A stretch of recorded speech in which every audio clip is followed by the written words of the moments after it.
তারা যে ইস্যুতে আন্দোলন করছে এটা তো সরকারের সিদ্ধান্ত।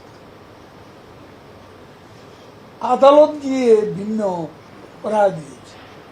এখন আদালতের ব্যাপারটা যখন চলমান, এটা অ্যাপিল বিভাগে আছে। এখন আমি তো সাব জুডিস বিষয় নিয়ে আমার কথা বলা উচিত নয়। এটা এখন আদালতের ইখতিয়ার। শিক্ষার্থীরা যে বিষয় আন্দোলন করছে এই সিদ্ধান্ত সরকারেরই ছিল, চলমান। আমরা তো এই সিদ্ধান্ত দিয়েছে আদালত। তারপর আমরা আমাদের দেশের ব্যাপার, শিক্ষা প্রতিষ্ঠান, আমরা পরিস্থিতি পর্যবেক্ষণ করছি। বসাবসির চেয়ে